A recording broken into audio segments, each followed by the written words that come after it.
2029 ലോക്സഭാ തെരഞ്ഞെടുപ്പ് വരികയാണ്. ഇനി 3 വർഷം കൂടിയുണ്ട്. എങ്കിൽ പോലും ദേശീയ പാർട്ടികളൊക്കെ ഒരു മുന്നൊരുക്കങ്ങൾ അതിൻ്റെതായിട്ടുള്ള ആരംഭിച്ചു എന്ന് കേട്ടല്ലോ സാർ. അപ്പം ഇത് ശരത് പവാർ മോദിയായിട്ടുള്ള ഒരു കൂടിക്കാഴ്ച നടന്നു.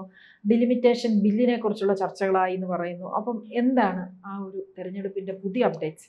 ദേശീയ പാർട്ടികള് ഒരുക്കം തുടങ്ങി എന്ന് പറഞ്ഞാൽ അതിൽ പ്രധാനമായിട്ട് ഒരുങ്ങുന്നത് BJP തന്നെയാണ്.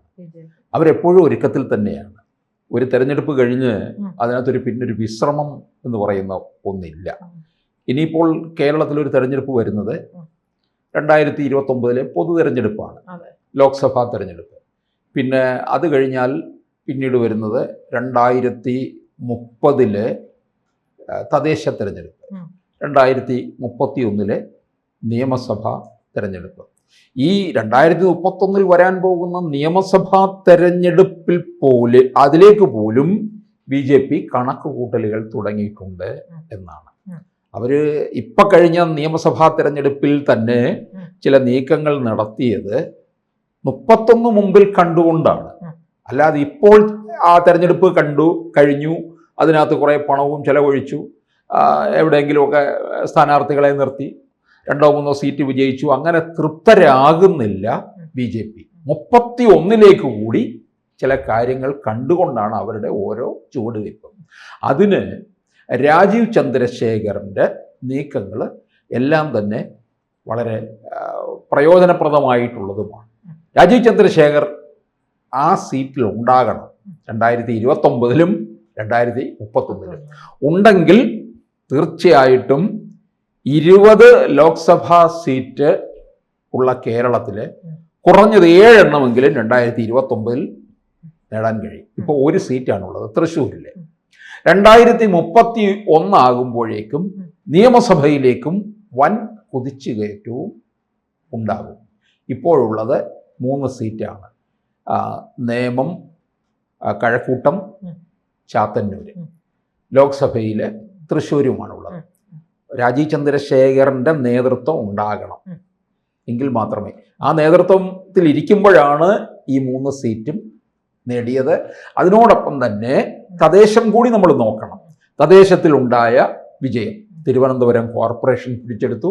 അതിനോടൊപ്പം മറ്റ് മുനിസിപ്പാലിറ്റികൾ ചിലതൊക്കെ നിലനിർത്തി. പഞ്ചായത്തുകളിൽ വാർഡുകളൊക്കെ തന്നെ നേടിയെടുക്കുന്നതിൽ വൻ വിജയവും ഉണ്ടായി എന്നുള്ളതാണ്. തിരുവനന്തപുരത്ത് കോർപ്പറേഷനിൽ വലിയ നേട്ടം ഉണ്ടാക്കിയെടുക്കാൻ കഴിഞ്ഞു എന്നുള്ളതാണ്. അപ്പോൾ ഇനി വരാൻ പോകുന്ന ആദ്യ തെരഞ്ഞെടുപ്പ് എന്നുള്ള രീതിയിലുള്ള പ്രവർത്തനമാണ്. അതിനിടയ്ക്ക് കേരളത്തിൽ വലിയ ഒരു വാർത്ത ഉണ്ടായത് BJPയുടെ തെരഞ്ഞെടുപ്പ് ഫണ്ട് വിവാദമായി. അതൊക്കെ അങ്ങോട്ട് അവർ മാറ്റി നിർത്തിയിരിക്കുകയാണ്. അത് പണ്ട് കാലത്തും ഉണ്ടാകാറുണ്ട്. BJPയുടെ ആദ്യകാലങ്ങളിലൊക്കെ തന്നെ വോട്ട് കച്ചവടം നടത്തിയവരെ എന്നൊക്കെ പറഞ്ഞ് വലിയ പേരുദോഷം ഉണ്ടായ ഒരു പാർട്ടിയാണ്. പിന്നീട് ക്രമേണ അതൊന്ന് മാറ്റിയെടുക്കാനായിട്ട് സാധിച്ചു.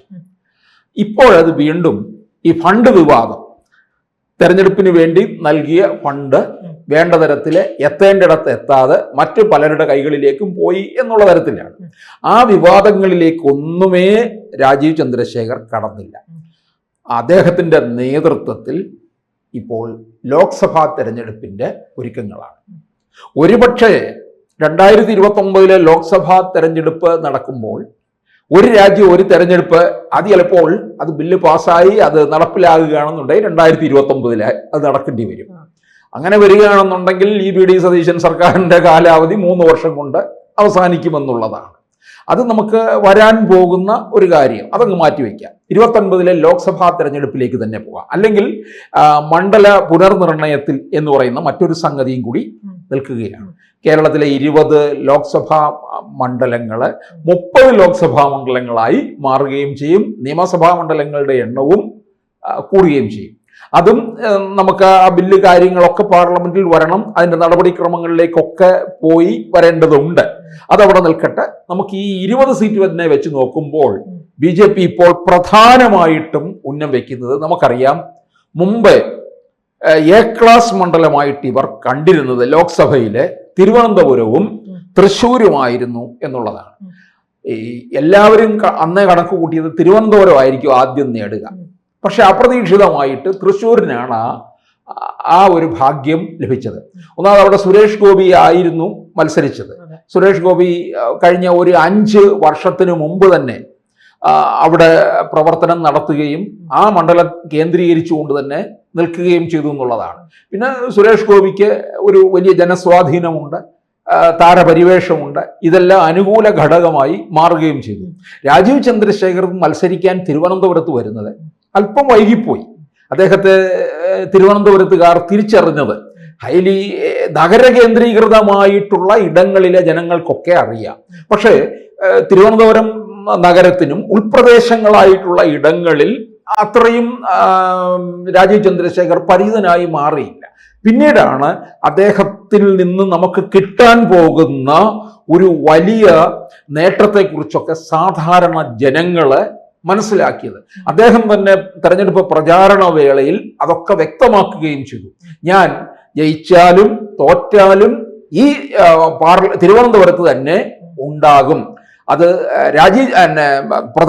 നരേന്ദ്രമോദി രാജ്യം ഭരിക്കുമ്പോൾ അവിടെ നിന്നുള്ളതായ പല നേട്ടങ്ങളും തിരുവനന്തപുരത്തിന് കിട്ടും എന്ന് അദ്ദേഹം വ്യക്തമാക്കുകയും ചെയ്തു. അതിൻ്റെയൊക്കെ അടിസ്ഥാനത്തിൽ തന്നെയാണ് അദ്ദേഹത്തിന് നേമത്ത് വിജയം ഉണ്ടാക്കിയെടുത്തതും.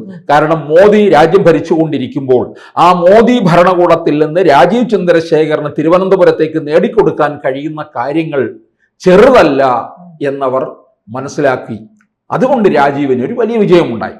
വെറും ഒരു 15,000 വോട്ടിന് മാത്രമാണ് തരൂരിനോട് പരാജയപ്പെട്ടത്. തരൂര് 2009, 2014, 2019, 2024 4 തവണയായിട്ട് വിജയിച്ചു പോവുകയാണ്. തരൂർ തന്നെ ഇക്കുറി തെരഞ്ഞെടുപ്പ് വേളയിൽ പറയുകയുണ്ടായി, ഞാൻ ഇനിയും മത്സര രംഗത്തുണ്ടാകില്ല എന്ന്. അത് ഉറപ്പായ കാര്യമാണ്.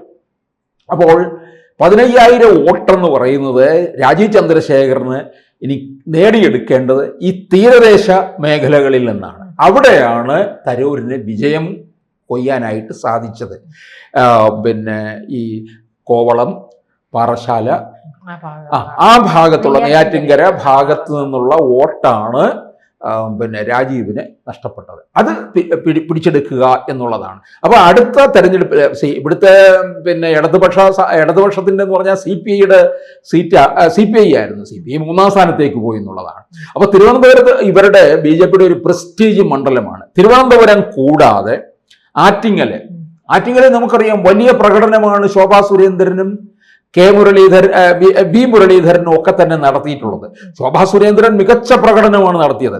അപ്പോൾ ഇത്തവണ അവർ ഏറ്റവും കൂടുതൽ നോട്ട് ഔട്ടിരിക്കുന്നത് തിരുവനന്തപുരം, അതായത് 29, ആറ്റിങ്ങല്, കൊല്ലം, പത്തനംതിട്ട, തൃശ്ശൂര്, ആലപ്പുഴ, കോഴിക്കോട്, കാസർഗോഡ് എന്നീ 8 പാർലമെന്റ് മണ്ഡലങ്ങളിലേക്കാണ് BJPയുടെ പ്രവർത്തനങ്ങൾ മുഴുവൻ ഏകോപിപ്പിച്ച് മുമ്പോട്ട് കൊണ്ടുപോകാനായിട്ട് മുതിർന്ന നേതാക്കന്മാരെ തന്നെ ഏർപ്പെടുത്തിയിരിക്കുകയാണ്. നോക്കുക, 3 വർഷം ബാക്കി നിൽക്കുമ്പോൾ ഇപ്പോഴേ അതിൻ്റെ പ്രവർത്തനങ്ങൾ തുടങ്ങണം എന്നാണ് രാജീവ് ചന്ദ്രശേഖറിന്റെ തീരുമാനം. അതനുസരിച്ചാണ് തിരുവനന്തപുരത്തും ആറ്റിങ്ങലും കൊല്ലത്തും പത്തനംതിട്ടയിലും ആലപ്പുഴയിലും തൃശ്ശൂരും കോഴിക്കോടും കാസർഗോഡും BJP പ്രവർത്തനം ആരംഭിച്ചിരിക്കുന്നത്. ഈ 8 സീറ്റുകളും BJP പിടിച്ചെടുക്കും എന്നുള്ള തരത്തിൽ ആണ് അവരുടെ പ്രവർത്തനം മുന്നോട്ട് മാറുന്നത്. ഇതിനിടയ്ക്ക് പല രാഷ്ട്രീയ സമവാക്യങ്ങളും ഒക്കെ മറിയാനുള്ള സാധ്യതയുണ്ട്. അതെല്ലാം BJP അനുകൂല ഘടകങ്ങളാക്കി മാറ്റുകയും ചെയ്യും. അപ്പൊ എന്തായാലും ഈ 2029 കേരളത്തിൽ BJPക്ക് നിർണായകമായ ഒരു ശക്തിയായി മാറണം, വിജയം ഉണ്ടാകണമെന്നുണ്ടെങ്കിൽ രാജീവ് ചന്ദ്രശേഖർ തന്നെ നയിക്കുകയും വേണം. കൂടുതൽ വാർത്തകളും വിശേഷങ്ങളും നിങ്ങളിലേക്ക് എത്താൻ ABC മലയാളം സബ്സ്ക്രൈബ് ചെയ്യുക, ബെൽ ബട്ടണും അമർത്തുക.